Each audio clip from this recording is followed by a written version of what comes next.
Hey y'all. So we're going to go over some example problems and kind of just flesh out some of the concepts we did when we talked about work and energy, specifically work.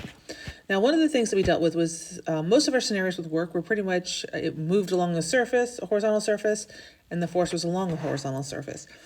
But sometimes we lift something, all right? And when we lift something, we're working against gravity. And so when we have got work equals force times distance, all right, right here, what that becomes is the force that we're dealing with is actually the force of gravity, which we sometimes know as weight. So if they give you newtons, if they give you the force that they're lifting with, awesome. But sometimes they don't do that. Sometimes instead they give you the mass in kilograms.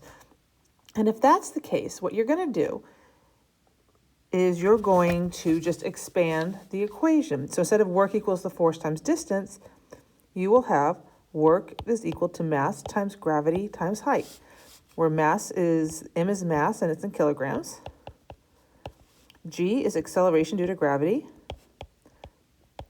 and that is in meters per second squared. And again, we're going to use the values 9.8 meters per second squared is the exact, and we'll approximate 10 meters per second squared sometimes.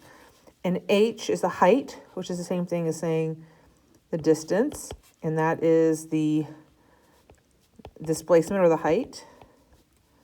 And we'll write height in here. But it's all basically a length component, height, and that's in meters. Okay, so now that we know that, let's try a couple of examples. So here's our first one. So if I were to lift the 30 kilogram weight up off the ground to a height of 1.5 meters, how much work would be done on the weight? All right, so let's start things off. All right, I'm going to start by what are we dealing with here? We got work. They ask us how much work is equal to force times distance. So I need to see if I can find these in here. All right, there's a 30 and it's kilograms. That's a mass. And it's lifted off the ground to a height of 1.5 meters. So here's my distance. So what comes on here is, so I've got mass and I've got distance. I don't have force. All right, so okay, well, it's moving vertically. So instead of using force, I'm going to use mass times gravity, which basically our force of gravity, mass times gravity times height. And now it makes a lot more sense because my mass is 30 kilograms. My acceleration due to gravity, I'm going to use 10 meters per second squared, easier math. And then my distance is 1.5 meters. And that's going to give me 450 kilogram meters squared per second squared. And that is the exact same thing as saying 450 Newton meters, which is the exact same thing as saying 450 joules. Now note, please, that all of these, all right, okay, whoops, all units in this case are equivalent, which means that you can use them the same, and sometimes you'll see work values with any of those numbers. So kilogram meter squared per second squared is equal to Newton meters is equal to joules. Those are all the same thing. All right, so that was an example 1. Now let's keep moving. Here is our example 2. All right, so let's tell this story. A 3 kilogram pineapple is held 1.2 meters above the floor for 15 seconds. How much work is done on the pineapple? All right, we're looking for work. That's our question. How much work? And so this equation is work is equal to force times distance. So here I am, work, and I am holding a pineapple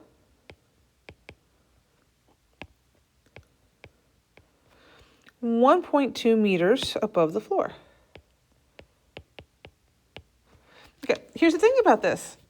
Work is a force applied over a distance. So that something has to move. And in this problem, I don't see anything moving. What I see is that it's held. So what I have here then is a code word. Okay, it's a code word meaning that the displacement is 0. It doesn't go anywhere. Okay, so the object doesn't move. There's no displacement. If there's no displacement, that means that the total amount of work is 0 joules. So no distance means no work. All right, let's keep moving. And we've got 3 more problems. All right, example 3. A 10-kilogram pumpkin is moved horizontally 5 meters at a constant velocity across a level floor using a horizontal force of 3 newtons. How much work is done in moving the pumpkin? All right, we're looking for work. So I start with work is equal to force times distance. Okay, and here's the thing. I'm looking for force, and yay, I see the force here. All right, this is a force. But I also see this kilogram here. This is a mass.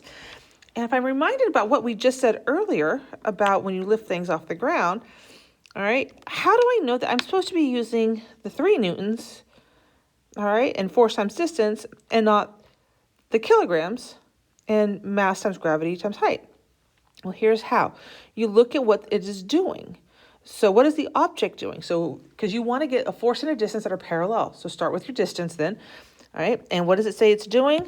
It says it is moving horizontally across a level floor using horizontal force. So because the motion is horizontal, we want the horizontal force, which means this is the one we want, all right? And this is vertical, it's not horizontal.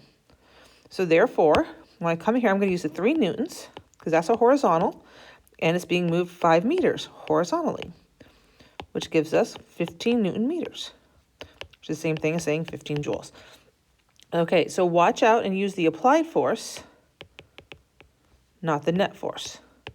Okay, and again, where's that net force coming in? Sometimes if it says constant velocity, then that means that there's no net force, right? That's a true statement. But in all these problems, we're not always looking for net force. As on this one, we only want the force that's making it move forward. And that would be your applied force. All right, example 4. So a 50-kilogram banana box is pulled 11 meters along a level surface by a rope. If the rope makes an angle with the floor of 35 degrees and the tension in the rope is 90 newtons, how much work is done on the box? All right, so again, I'm dealing with work is equal to force times distance. Remember, it's the force that is parallel to the distance. All right, and I'm looking at this again. And again, I have that issue where I have newtons of force, and I also have kilograms, which is mass. And here's the thing. Here's my force, it's pulling it up, and it's got a mass of 50 kilograms. And which way is that mass really going to act? Most of the time, that mass is going to act down, and I don't care about that because the direction it's going is along a level surface, which means I don't care about that because it's only interacting vertical. All right. So we'll keep that in mind. So we've got force times distance, and we got 90 newtons.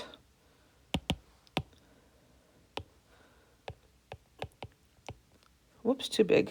I changed the pin, so I gotta fix it. So it's 90 newtons times 11 meters. There's my distance. Except here's the thing.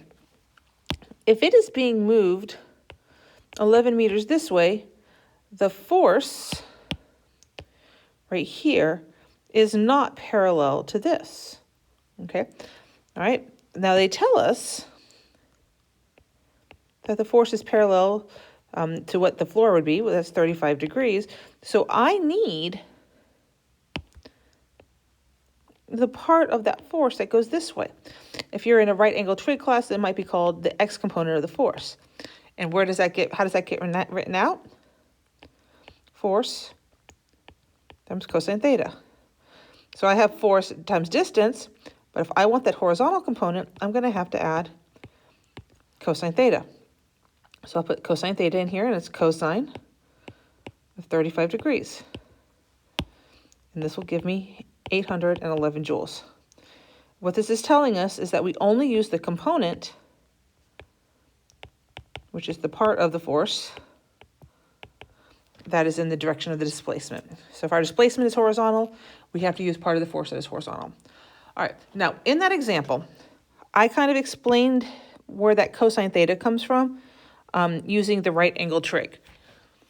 If that is kind of like I never got right angle trig, or I haven't taken that part of math class yet and it's just not making sense to me, don't worry about it. The most basic way of saying is that if they're not moving parallel to each other, the cosine theta part, this part right here, is what gets you, dang it, is what gets you the horizontal piece, okay? So if you've got an angle, that's when you put that in there. If there's no angle, you don't need to worry about it. So work is equal to force distance times the cosine of theta. All right, last problem. Okay. It says a 1,385 kilogram car traveling at 61 kilometers per hour is brought to a stop while skidding 42 meters. What is the work done on the car by frictional forces? Okay, so this one wants us to find the work done by frictional forces. In this case, if the car is moving on the ground and you're looking at distance on the ground, that means that force and distance are parallel, so I can just write force times distance. To be clear, if something is skidding, that kind of implies that there's no force making it go forward. It's just kind of skidding. It's kind of a little bit out of control. The only forces that are acting would be friction. So when this says skidding and frictional forces, they're talking about the same thing. So basically what we're looking for is the friction force that's going to slow this car down. All right, so if I look in here and I'm looking for, I don't see, okay, I see a mass. I see a kilometers per hour, that's a velocity. And I see 42 meters. Okay, oh, there's a distance. That's actually something I need. So I see a distance of 42 meters, but I don't see force. Considering they're asking me to find work, there are two unknowns in this problem. So work is what I'm looking for, and I'm going to need force to find work. Okay, so I'm going to have to find that first. So force, I know, is equal to mass times acceleration. And if I look in here, oh, there's my mass. 1,385 kilograms. Okay, and let me see here. Let me move it over a bit. Nope. Okay, so we're gonna be moving, so we'll leave that right there. But I don't see an acceleration anywhere on here. Okay, there's no acceleration. Well, I need the acceleration to find my force. So again, I have two unknowns. I need to find the force, but I need the acceleration to get there.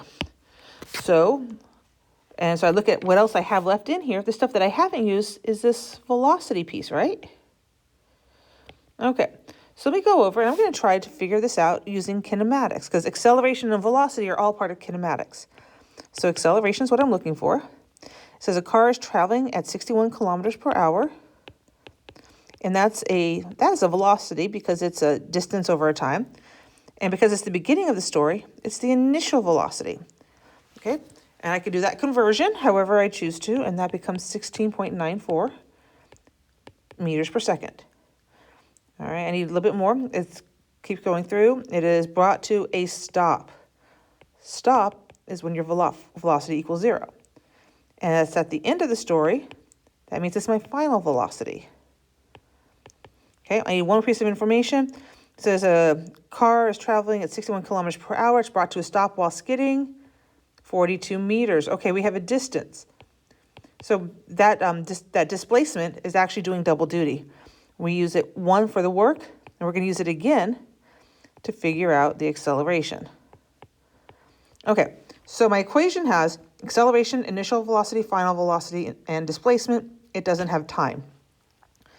The only equation without time is final velocity squared is equal to initial velocity squared plus double my acceleration and my displacement.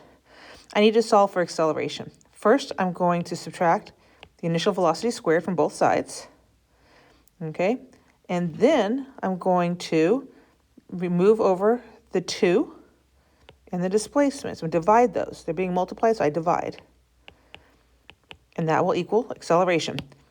Now I'm going to take all these variables, I'm going to plug them in over here, and what I end up with is an acceleration is equal to negative 3.42 meters per second squared.